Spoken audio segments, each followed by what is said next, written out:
வணக்கம் மக்களே, இது ப்ரோமோ உலகம். எல்லாரும் எப்படி இருக்கீங்க?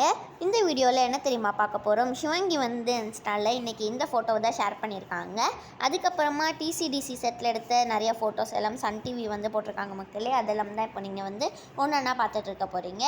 இன்றைக்கி நீங்கள் எல்லாருமே யார் வந்து ஃபைனல்ஸ்க்கு போகிறாங்கன்னு சொல்லி பார்த்துருப்பீங்க. அதை வந்து அவங்க யார் போகிறாங்கன்னு தெரிஞ்சிச்சுன்னா அது வந்து மறக்காமல் கமெண்ட் செக்ஷனில் சொல்லுங்கள் மக்களே. ஏன்னா நான் இன்னும் பார்க்கல. அப்புறமா புகழ் வந்து இன்ஸ்டாவில் அவங்களோட பிறந்தநாளை எப்படிலாம் செலிப்ரேட் பண்ணாங்க அப்படிலாம் சொல்லி இன்ஸ்டாவில் வந்து போட்டிருக்காங்க. மானசி வந்து இன்ஸ்டாவில் செம்ம அழகாக இருக்க ஒரு ஃபோட்டோ வந்து போட்டிருக்காங்களா. அதில் சிவங்கி வந்து அழகி அப்படின்னு சொல்லி கமெண்ட் பண்ணியிருக்காங்க. அதுக்கப்புறமா பிரியங்காவும் வந்து அவங்களுக்காக நிறைய எமோஜிலாம் போட்டிருக்காங்க. நெக்ஸ்ட்டு யாரை பற்றி பார்க்க போகிறோன்னா, குஜராத்தில் ஒரு பெரிய கான்சர்ட் வந்து ஒன்று நடந்தது. அதில் நம்ம ரக்ஷிதா சுரேஷும் பாட்டு பாடியிருக்காங்க. அங்கே வந்து நீதா அம்பானி, அப்புறமா ஸ்ரேயா கோஷல், தோனி, தீபிகா படுகோன் எல்லாருமே வந்திருந்தாங்க மக்களே. அவங்க எல்லாரையுமே மீட் பண்ணி ஃபோட்டோலாம் எடுத்து கூட போட்டிருக்காங்க. இந்த வீடியோ பிடிச்சிருந்தா லைக் பண்ணி, ஷேர் பண்ணி, கமெண்ட் பண்ணி, சப்ஸ்கிரைப் பண்ணிவிடுங்க.